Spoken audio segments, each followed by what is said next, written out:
Adelante con la mesa. Gracias. Gracias, Carmen. Qué excelente presentación, ¿o no?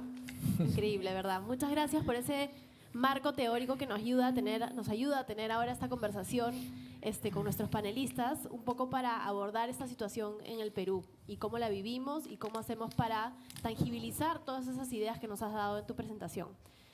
Carmen, cuando quieras interrumpir, por favor nos interrumpes y das tus ideas porque muy bienvenidas van a ser. Bueno, un poco en el marco de lo que nos has comentado, Carmen, de hecho nosotros habíamos venido conversando que el desarrollo de la ciudadanía tiene por lo menos dos dimensiones, ¿no? La más individual, que creemos que está relacionada a las competencias como la autonomía, la autorregulación, el respeto, el liderazgo, el pensamiento crítico, y la dimensión más colectiva, que está conformada por la convivencia, la deliberación y el ejercicio de distintas labores como un hábito en una sociedad democrática, ¿no? Estas dos dimensiones consideramos que son fundamentales y que no pueden ir separadas una de la otra, ya que, por ejemplo, no podemos pedirle a una persona que resuelva sus conflictos de manera armónica si antes no podemos pedirles que se autorregule y maneje su forma de expresarse. De hecho, desde la educación básica, hablar del desarrollo de ciudadanía implica hablar no solo del estudiante, sino de la escuela y de la familia. Estos tres componentes están muy relacionados y no pueden interactuar uno sin otro. Es una colaboración permanente que cambia dependiendo del contexto y por ende es bien complejo.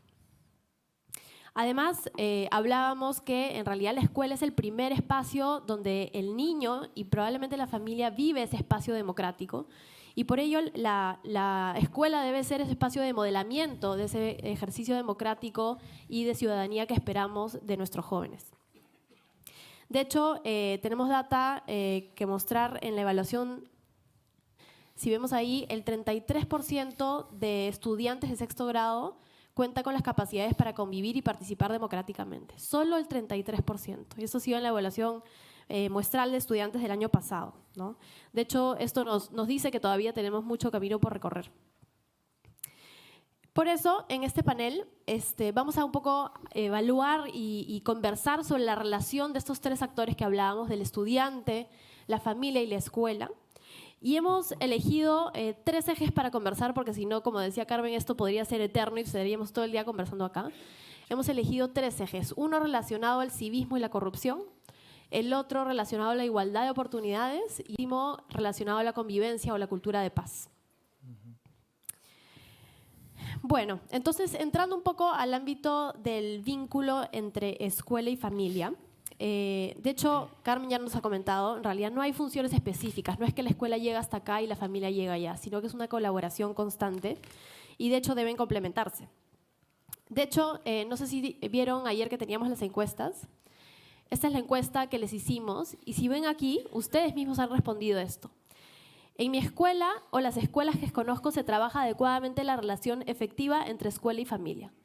Vemos que, de hecho, positivamente, digamos un 57% indica que sí se trabaja de manera efectiva, pero aún todavía tenemos un 45% de ustedes que opina que esto no se hace bien en las escuelas. Por ende, tenemos todavía mucho trabajo por hacer. Un marco que quería compartir con ustedes es sobre una investigadora americana que se llama Joyce Epstein. Les recomiendo absolutamente que la busquen y la investiguen. Ella tiene más de 20 años haciendo investigación de relación con familias y menciona que hay 6 dimensiones para involucrar a la familia y hacer que esta colaboración entre la escuela y la familia funcione. Ella habla de crianza, voluntariado, toma de decisiones, colaborando con la comunidad, aprendizaje en casa y comunicación. Ella habla de que si estas 6 dimensiones se trabajan de manera armónica en la escuela con la familia, el involucramiento que tiene la familia para abordar estos temas críticos de ciudadanía y también para tener un impacto en el aprendizaje son totalmente efectivas. Entonces, ahora sí, volteando al panel, Miguel, quería comenzar contigo.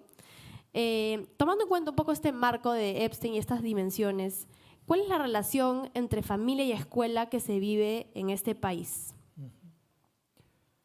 Pues, Carmen, muchas gracias por su presentación. En efecto, acá también, como en todo el mundo, y usted lo ha recordado, la relación entre familia y escuela no está siendo fácil en estos tiempos. En el Perú hay una, bueno, en el Perú en general, en el mundo, pero en el Perú vemos, yo lo veo en Fi Alegría claramente, hay un problema estructural que hay que mencionar. Así como el Perú en estos años ha crecido económicamente y nuestras instituciones no se han desarrollado igual, las familias están teniendo más trabajo y estamos descuidando nuestros vínculos en estos últimos años. En Fe y Alegría vemos que ahora las familias pues tienen un poquito más de trabajo, pero vienen menos a la escuela. Las reuniones de padres de familia las hacemos los domingos, 6 de la mañana en muchos barrios, ¿no? Hay un tema estructural y yo no sé si eso tiene que ver con el conflicto ya cultural que vivimos fuertemente, pues, regateo, cuando algo es escaso se regatea, pues, ¿no? Y oposición y tensión muy fuerte entre la escuela es el espacio público de los aprendizajes, la familia es el espacio privado de los valores, ¿no? Precisamente con el desarrollo del debate sobre ciudadanía, el nuevo currículum, y con el trasfondo de esta dificultad estructural para la relación entre escuela y familia por los tiempos, por el empleo precario. En el Perú hay un alto nivel de empleo precario, informal, sin tiempo. Las familias populares, urbanas, pero también rurales, no tienen límite de trabajo, no tienen hora de salida, ¿no? Bueno, con ese trasfondo tenemos este debate que es un poco, como todo educador sabe, como usted bien lo ha dicho, falso, pues esta oposición entre aprendizajes y valores, entre público y privado, porque pues todos sabemos pues que los valores, o sea, que no es segmentable, pues, ¿no? Todo educador sabe que en la manera en que se dan los aprendizajes hay modo, los valores se viven en la escuela, en cómo se organiza, en cómo se enseña, en cómo se da el sistema educativo, en cómo se vive la relación en la escuela. Y los aprendizajes, como usted bien ha dicho y todos saben, es decir, lo que sucede en la familia influye directamente en los aprendizajes, ¿no? Entonces, en el Perú, y ahí nos decían en la preparación de esta conversación, piensen en propuestas, pensemos en propuestas. Yo diría que en el Perú hay que tener hay que buscar la cebra común, como usted decía, la cebra común de esos valores irrenunciables que son públicos de todos, que no son públicos del Estado, sino son públicos de toda la sociedad y que las familias también los acogen. Es decir, hay cosas que no se pueden hacer ni en la familia, ni en el espacio más privado. No se puede lastimar, no se puede abusar, no se puede discriminar, no se puede tomar lo de otros, ¿no? Es decir, tenemos que como identificar esos valores comunes, públicos, esa cebra común que enseñamos en casa y escuela, esos irrenunciables que como sociedad defendemos, por un lado. Y yo creo que esos irrenunciables también tendrían que ser en el Perú calidad, usted lo llamaba excelencia, de la educación, que peleamos todos por una calidad educativa, por una escuela en la que pues, se evalúan los desempeños de los docentes tratan de trabajar mejor, se evalúan los resultados de los aprendizajes. Es decir, necesitamos, en el Perú siempre decimos que hemos hecho un pacto, una especie de modo de desarrollo que queremos que se mantenga desde hace un par de décadas, y más o menos con distintas versiones, una gran mayoría de peruanos queremos, pues, por ahí vemos, bueno, ¿por qué no es posible pensar un pacto por la educación en el Perú en que nos señalamos algunos acuerdos básicos para todos los partidos políticos, para familias y escuelas, que no se toca, que lo asumimos por 20 años, ¿no? Buenísimo.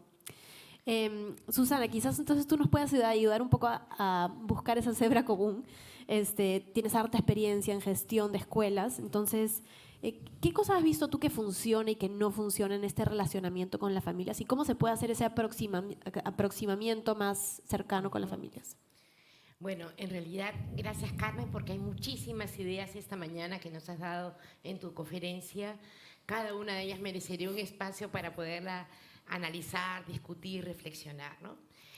En el día a día escuchamos a muchísimos directores, muchos están aquí, preocupados realmente cómo hacemos para poder involucrar a los padres en el proceso educativo de sus hijos, ¿no? A veces descentramos un poquito lo que debería ser esta vinculación. Nos interesa más que el padre asista a la escuela de padres, que registre su firma, ¿no? Y además esto va a ser tenido en cuenta, no sé, en la libreta de notas inclusive del niño, en el proceso de revalidación de la matrícula, ¿no? Y a la vez escuchamos, los padres no apoyan, los padres no están cumpliendo su rol.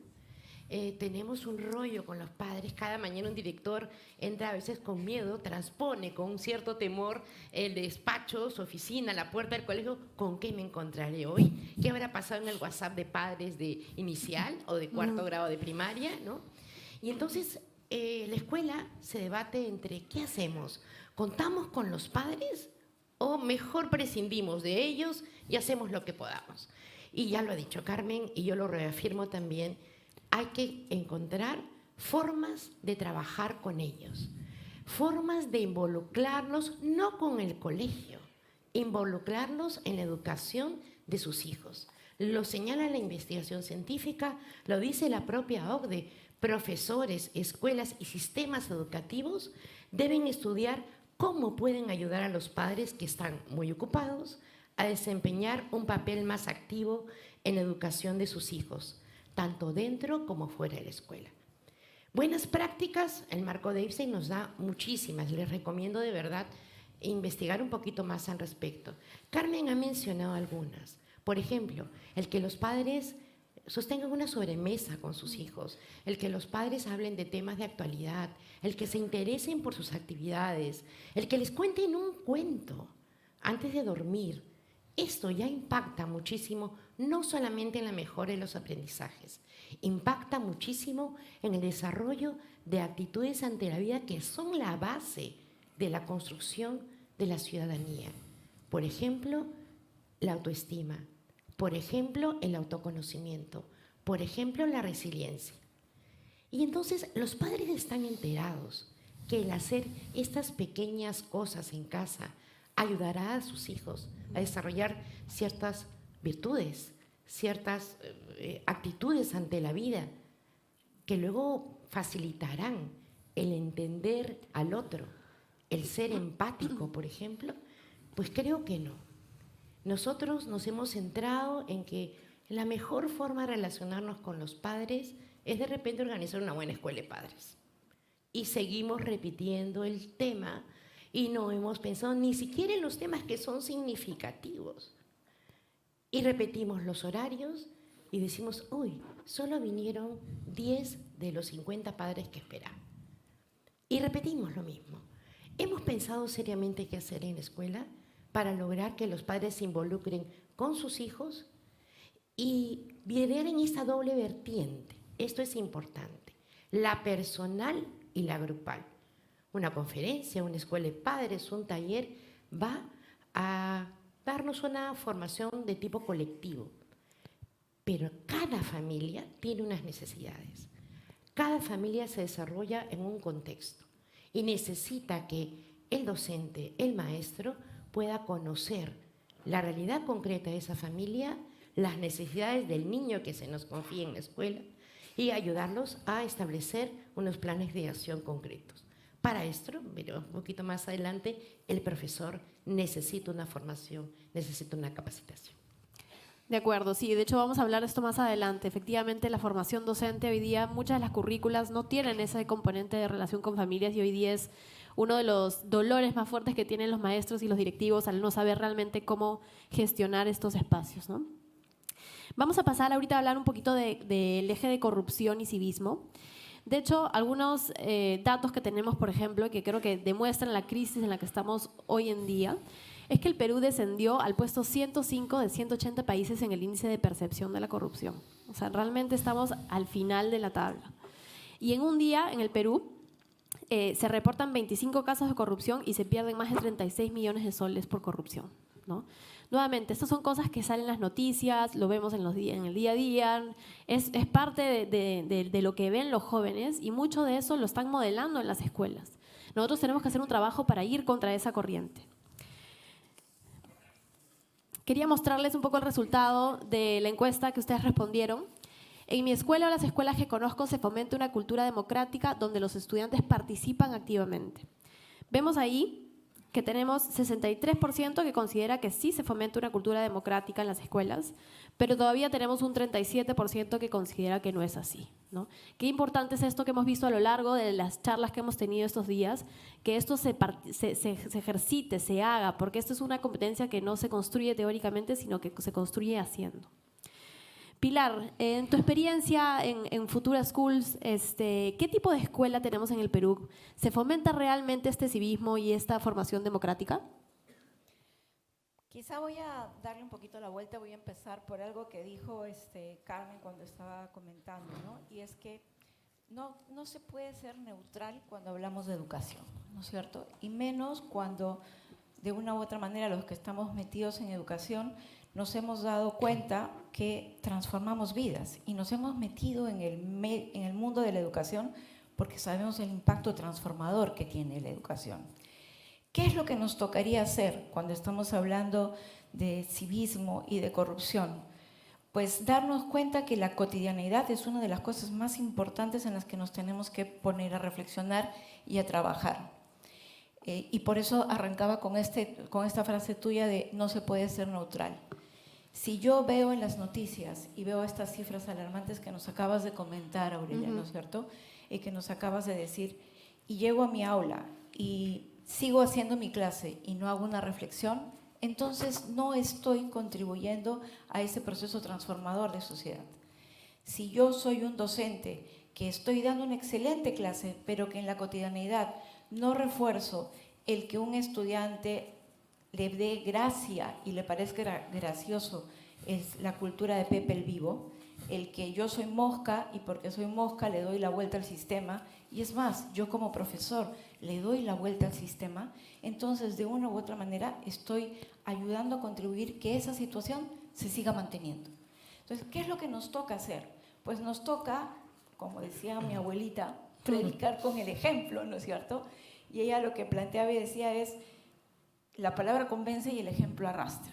Entonces yo puedo tener un excelente discurso, pero si en la cotidianidad no estoy evidenciando en cada hecho, en cada cosa, como parte de mi proceso, de mi clase, de mi dinámica cotidiana con los estudiantes, la importancia de ese proceso reflexivo, de ese proceso de empatía con el otro, de este proceso de tratar de que yo me quiero acercar y quiero tener una cultura dialogante, quiero tener una cultura donde podamos trabajar de manera conjunta, pero tengo que aprender a ser empático, tolerante, receptivo, tengo que aprender de alguna manera a aceptar la crítica, a saber cómo voy a manejar este mecanismo de poder ir trabajando esta cotidianeidad e incorporarla gradualmente a un discurso más conceptual que se haga carne. Entonces, es como que vamos a seguir siempre en este divorcio, ¿no? Por un lado está lo que articulamos, lo que decimos, lo que comentamos, y por otro lado es lo que sigue pasando día a día y lo que pasa en cada momento. Entonces, nuestro esfuerzo, creo yo, que tiene que ir en vivir cada momento y cada instante, en construir, así como yo puedo evaluar algo, pero tengo que construir evidencias que ayuden a convencer que es posible empezar a construir una nueva visión, ¿no es cierto? Y por eso viene este apasionamiento y esta transformación de los que estamos en educación, una nueva visión de que es posible reducir los índices de corrupción, de que es posible fortalecer una cultura democrática, de que es posible tener una actitud dialogante, de que es posible abrirle la puerta al padre de familia y que el padre de familia en ese proceso de intercambio busquemos juntos una autorregulación de un diálogo realmente que nos permita esta relación entre escuela y padres, ¿no es cierto?, para la formación de los chicos, no solo en el espacio de instrucción, sino sobre todo en el espacio de formación transformadora. Carmen. Añado muy rápido 3 cosas. La democracia se aprende, no es instintiva. Lo instintivo es la autocracia. O sea, un niño nace mirándose el ombligo y hay que aprender a ser demócrata. Segunda cosa, por la corrupción y el modelado. Yo no sé si ustedes conocen el libro de Boris Cyrulnik, Los patitos feos. Boris Cyrulnik pasó su infancia en un campo de concentración, igual que Viktor Frankl, y son los padres del concepto de resiliencia, ¿no? Lo que me interesa es que ellos analizan en Los patitos feos o el patito feo cómo niños que han nacido en contextos durísimos, que tienen todas las cartas para ser carne de cañón y ser fracaso vital y social, se convierten en bellos cisnes, es decir, son personalidades moralmente excepcionales. Entonces él analiza todos los factores y habla del modelado, porque hay una tentación, importante en pensar que porque el contexto es negativo, los alumnos o las alumnas No van a ser también. imitar. El modelado funciona por imitación o por contraposición. Y Cyrulnik dice, necesitamos referentes de sentido, porque un gesto pequeño de alguien que te importa tiene más impacto que todo tu entorno social. Y hay que hacer que los maestros les importemos. Porque si les importamos, les importará lo que decimos. Ellos nos importan a nosotros. Es la única manera. Entonces, yo creo que la figura del maestro como referente alternativo y la escuela como incubadora de vida social sana es fundamental. Y lo último es prevenir contra la añoranza. De cualquier tiempo pasado fue mejor, y las familias, y ahora las familias... Miren, las hipotecas son carísimas y las mamás no elegimos el horario laboral. Un tercio de los adolescentes pasarán con una familia que no es biológicamente la suya un tiempo antes de cumplir los 18 años en España. En los países nórdicos rondan ya el 50%. Esto quiere decir que no vamos a ir hacia atrás. Y las mamás ya no queremos volver a hacer magdalenas y a los pucheros, como decía Teresa de Ávila. Las mamás queremos trabajar fuera y la sociedad avanza hacia adelante. Y la escuela no puede instalarse en la añoranza de modelos anteriores, sino que tiene que tener discernimiento crítico para responder y anticiparse a los cambios sociales que vienen. Y es muy fácil tener una tentación en esa relación familia y escuela de apuntalar, como muy bien han dicho mis colegas, de apuntalar las escuelas de padres que vengan, de buscar, ¿no? Y quizá hay que ser más valientes, tener más coraje para buscar otro tipo de fórmulas, ¿no? Para esa colaboración. De acuerdo. Y de hecho, lo último que has comentado creo que también va a ser interesante para el siguiente bloque que vamos a hablar de igualdad de oportunidades. Miguel, quiero hacerte una última pregunta con respecto a este tema. Dado que justamente tenemos tantos casos hoy día de corrupción a nivel de gobierno y a nivel general, ¿cómo conecta la escuela con esta realidad? ¿Cómo hacemos realmente en la escuela para propiciar estos espacios de reflexión, para analizar y formar ciudadanos que comprendan de esta situación para reflexionar sobre los valores éticos y democráticos? Sí, la historia reciente, los casos de corrupción reciente, ¿no? Pues es un tema muy delicado, primero porque siempre existe la tentación de hacer como que no existan y mejor no hablar de ellos porque es como muy difícil, muy complicado, y lo que demuestra la experiencia de cualquiera que esté en el aula y de cualquier padre de familia, que los chicos tienen distintas maneras de trabajar los temas y se debe hablar de distintos modos según los momentos, pero lo que menos ayuda para formar a alguien es hacer como que el elefante no existe cuando está dentro de la sala. Es decir, cuando los niños escuchan en la radio, ven la televisión, escuchan hablar a todos los adultos, hay que decir algo. Es decir, lo primero que hay que hacer es hacer frente a aquello que sucede en la sociedad peruana, ¿no? No negarlo, es decir, no podemos negar que nuestros últimos presidentes están en juicios, algunos detenidos, es una cosa que todos los niños saben y hay que traerlo al aula, ¿no? Es lo primero que hay que hacer, no negar. Decía San Ignacio de Loyola, no hay posibilidad de crecimiento espiritual si no entra la vida o la oración. Si sacamos las cosas de la realidad de la formación de los chicos, no hay posibilidad de reflexión y crecimiento, ¿no? Entonces, lo primero. Lo segundo, creo que hay que hacer ante estas situaciones de historia reciente y delicada, es informar bien a los muchachos, a los chicos y las chicas, de, digamos, adecuadamente buscar el modo como docentes de informarles adecuadamente de lo que sucede y no permitir una visión sesgada o no adecuada de las cosas. Una cosa que estamos en la comisión de revisión de textos escolares que ha nombrado la ministra de Educación, y una cosa que hemos visto es que respecto de la historia reciente, de los gobiernos recientes en los textos escolares, se trata de colocar una interpretación de las cosas, se trata de informar y más bien promover el diálogo guiado por el docente según la comunidad con la que está, para un discernimiento adecuado. Es decir, decíamos en la mesa de trabajo, se trata de informar adecuadamente y promover la interpretación histórica, el diálogo entre los chicos, ayudar a chicos y chicas, ¿no? Es decir, informar adecuadamente. Y lo tercero, yo creo, en este tema de ciudadanía, que más o menos lo ha dicho Carmen al final, es que la ciudadanía uno tiende a pensar que son ciudadanos con derechos, con principios racionales que los guían y deliberan en una mesa redonda. Los ciudadanos son eso, pero también son personas comprometidas con una nación, con una patria, con una idea, con una tradición, con una historia, y quieren a su comunidad. Uno no sacrifica.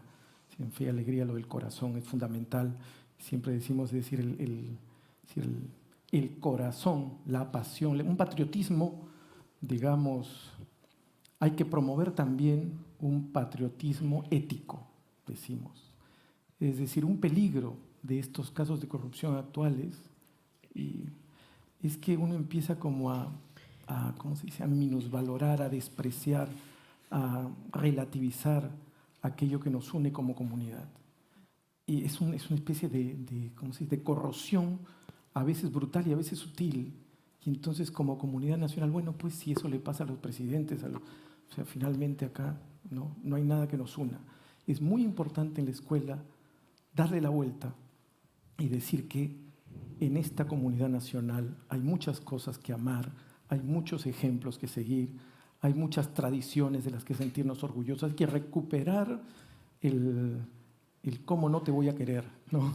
Recuperar el cariño por la comunidad que nos une, recuperar el cariño por la comunidad nacional, el orgullo. Que no sea, claro, hay que tener cuidado, porque en estos temas siempre tener cuidado de no decir, bueno, nos queremos entre nosotros y entonces odiamos al extranjero, o nos queremos entre nosotros, pero hay un modelo de un nosotros, o hay que tener cuidado. ¿Cuáles son los valores que mueven ese sentido de una patria ética de comunidad? Pero yo creo que eso es muy importante.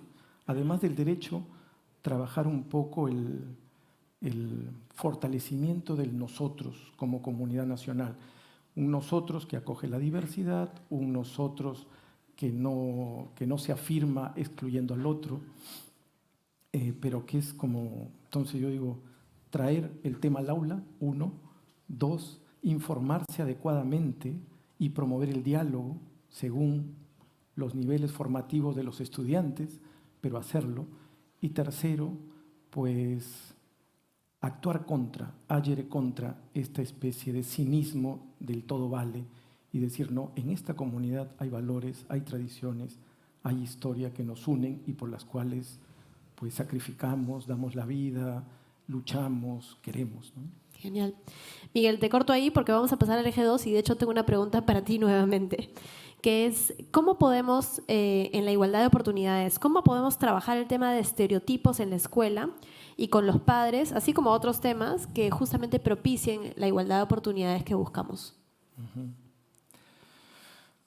Pues en tu preguntas por igualdad de oportunidades y planteas lo de estereotipos. Cuando uno piensa en igualdad de oportunidades, piensa en condiciones estructurales para que todos estemos en el partidorio. Eso es lo primero, ¿no? Es decir, por ejemplo, que la niña venga a la escuela, pues. Es decir, si no traen a las niñas a la escuela, y en el Perú sucede con muchísima frecuencia, un drama en muchas escuelas rurales y populares del Perú, es que ves a una niña brillante en 6º grado que no viene a primero y media. Una niña que tú la ves que jala a la comunidad, que va a crecer, que va a dinamizar a su familia, a lo mejor a toda la comunidad, de pronto no llega.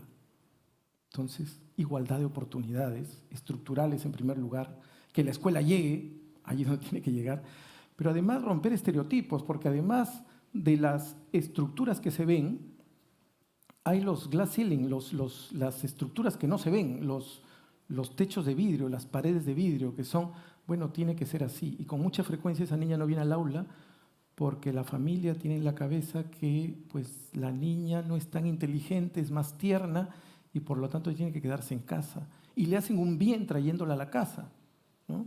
Entonces los estereotipos son esta especie de sesgos cognitivos que finalmente mantienen situaciones injustas y hay que hacerles frente. Otra vez el agere contra, como decimos, decir, primero hacerlos presente, otra vez los tres principios, hacer presente el asunto. Existen los estereotipos, seamos conscientes que existen, porque como son sesgos cognitivos uno tiende a decir, pues no, yo no tengo estereotipos, hombre, yo soy libre. Seamos conscientes que en la escuela, hay que reconocerlos en la escuela, existen, como en las actuaciones que hacen los niños y las niñas, los docentes, primero que existen, reconocerlo como la corrupción.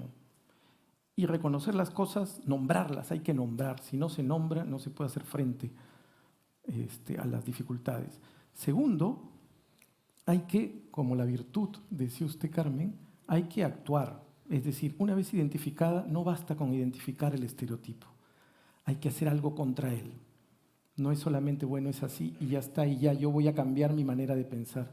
Hay que reformar y comprobar en la práctica que el estereotipo no tiene la última palabra y ver que se puede hacer de otra manera. Por ejemplo, los talleres de Fe y Alegría. Ustedes saben, en Fe y Alegría tenemos en toda escuela un ABC se forma para el trabajo, hay talleres. Y entonces, en algún momento se dice, bueno, talleres para niños y talleres para niñas. Y con frecuencia suele ser que pues, los papás, las niñas van más a confecciones y los niños más a soldadura o carpintería, ¿no? Bueno, estos docentes, maestras geniales de Fe y Alegría dijeron, bueno, vamos a poner un año cero en que todos van a todos los talleres. Entonces se puso en segundo y media, todos, niños y niñas van a los 3 talleres. Y eso fue una revolución copernicana. De pronto las niñas descubrieron que la soldadura metálica les encantaba a muchas niñas.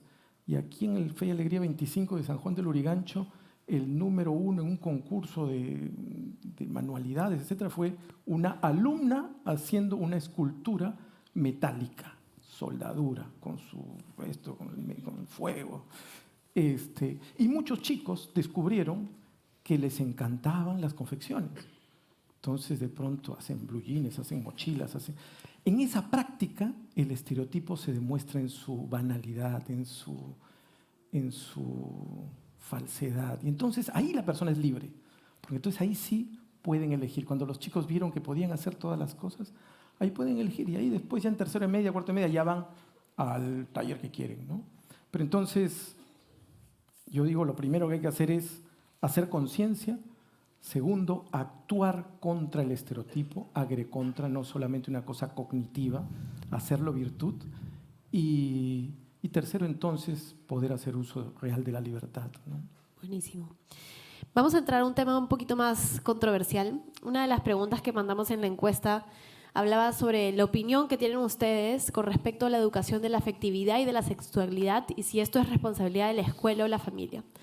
Como ven ahí, el 79% de ustedes opina que esto es labor de ambos, tanto escuela como familia, pero hay un 21% que opina que esto es solo labor de la familia y de hecho hay 0% que piensa que es solo labor de la escuela. Entonces, en ese sentido, Susana, yo te quiero preguntar, usando estos datos, ¿cómo podemos abordar la educación de la afectividad y la sexualidad desde la escuela, sobre todo cuando los padres prefieren abordarlo directamente ellos, ¿no? Una pregunta que tiene una respuesta bastante compleja, ¿no? Voy a apoyarme un poco en las cosas que ha dicho Carmen, porque esto es el debate actualmente en toda que se está viviendo a nivel de Minedu, a nivel de diversos movimientos que defienden el derecho de los padres a educar a sus hijos según sus valores y criterios, ¿no? Pues creo que lo primero es apoyarnos en aquello que tenemos en común, de un lado y del otro. Todos estamos convencidos que los chicos necesitan recibir una educación de la sexualidad y de la afectividad. Ese es un tema que no está en discusión, ¿no? Si revisamos un poco de investigaciones a nivel de Perú, encontraremos que el 85% de los estudiantes afirma que ha obtenido la información que necesita sobre sexualidad o que le despertaba curiosidad en Internet, 85%. 50% de los docentes a nivel nacional opinan que no se sienten preparados para brindar una educación sexual o afectiva. Solo el 8% ha sido capacitado de algún modo. De hecho, en mi experiencia en escuelas, cuando llegaba el tema de tocar la clase de educación sexual, los profesores tutores no querían hacerlo. Yo era coordinadora de orientación y me decía, por favor, Susana, ¿puedes darte esta clasecita?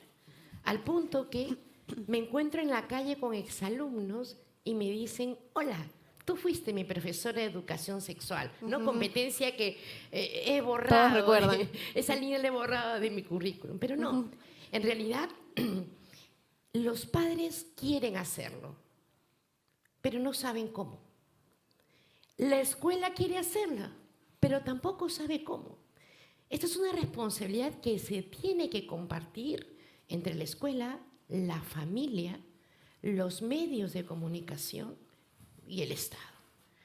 Carmen lo ha citado y yo también cito, por ejemplo, qué influencia grande tienen hoy día las redes sociales sobre los chicos acerca de la información que manejan. ¿Saben ustedes que antes un estudiante, un adolescente, se encontraba con su primera imagen pornográfica a los 15 años?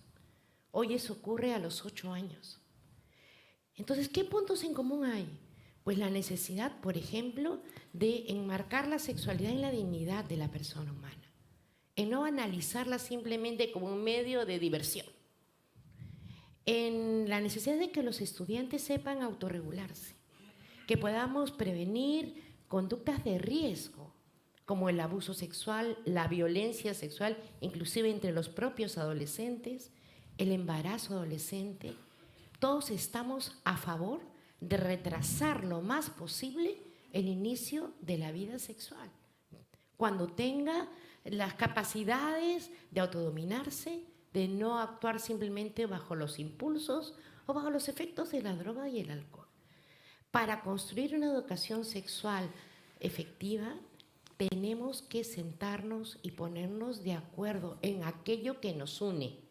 Nos estamos desfocalizando, nos estamos distrayendo con el tema, sí que es importante, el tema de la identidad de género, pero creo que lo importante es enmarcar la sexualidad, en vivirla como personas, como seres humanos, de acuerdo a nuestra dignidad, haciendo uso de, sí, valores, de capacidad de autorregulación, de virtudes, de no poder utilizar, ¿qué le transmiten, digamos, a los chicos los medios de comunicación?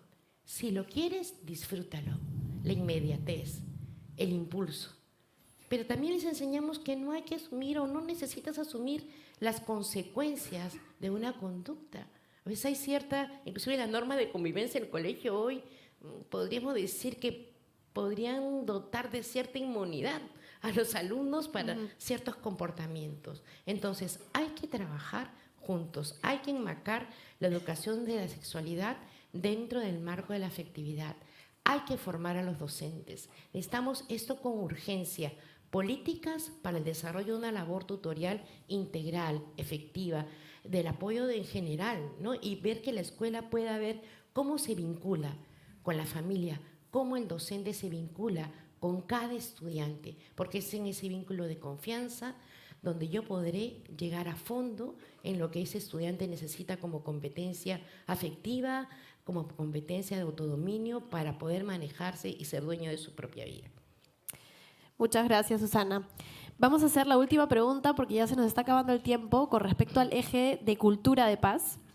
De hecho, vamos a ver aquí en las encuestas, sorprendentemente, la mitad de ustedes piensa que las escuelas que conocen o en las que están tienen un nivel de violencia, digamos, alto o muy alto, y la otra mitad piensa que es bajo o muy bajo, ¿no? Parece que está como partido en mitad-mitad.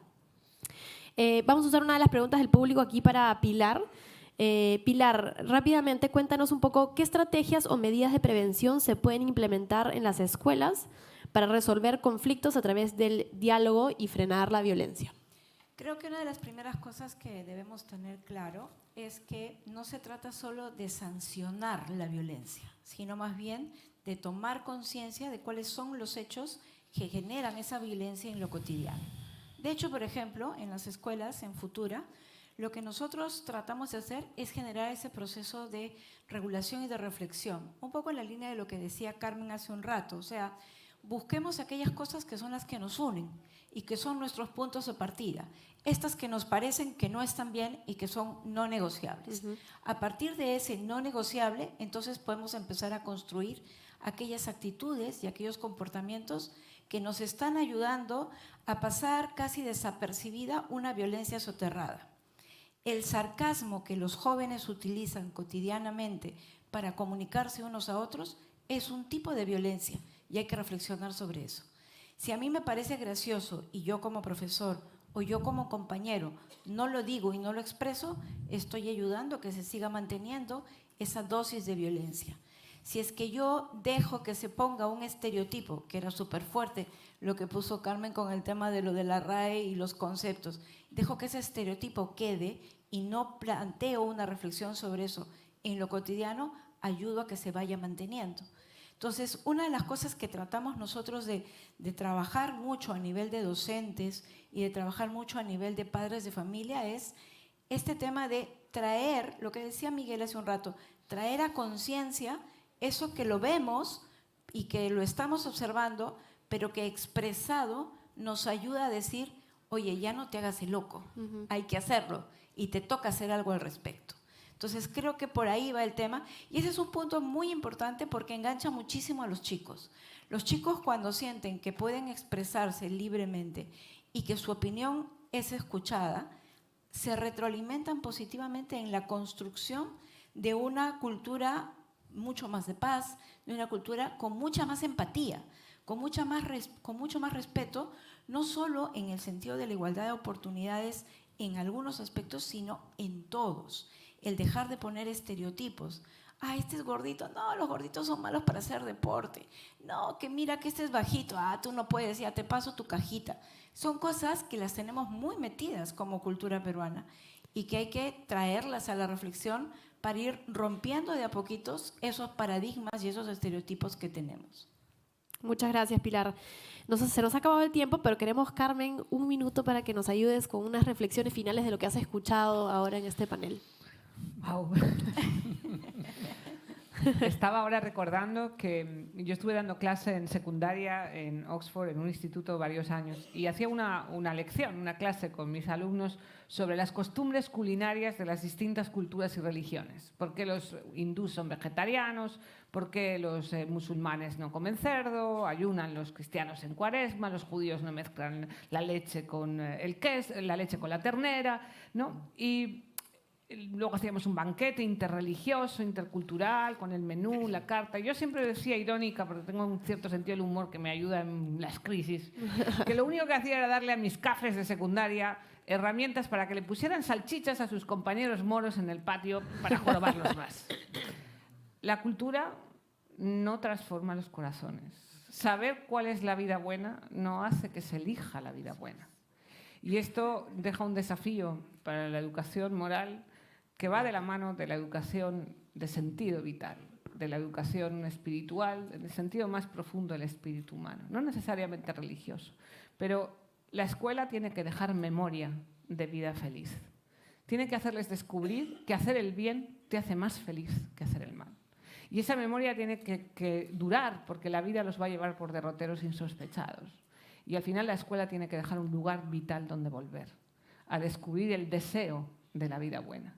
Y ese deseo de la vida buena es lo que puede ser la fuente de las motivaciones para elegir el compromiso, para extender esa vida buena a aquellos que queremos. Gracias, Carmen. Quiero terminar rápidamente con algunas ideas claves que hemos escuchado. Creo que es evidente que necesitamos escuelas donde se desarrollen conductas cívicas y habilidades socioemocionales y el pensamiento crítico, escuelas que promuevan una sana convivencia, con un buen clima laboral y una cultura democrática donde se participe activamente con los estudiantes, escuelas que promuevan el involucramiento de padres buscando nuevas prácticas que no se vean solamente en las escuelas de padres que sabemos que a veces no funcionan, y escuelas que cuenten con una plana directiva y docente, como hablaba Susana, que estén más formados y más capacitados en realmente todos estos conceptos que son tan claves para la formación ciudadana. Así que con eso les agradezco a los panelistas por sus aportes y muchas gracias a todos por escucharnos.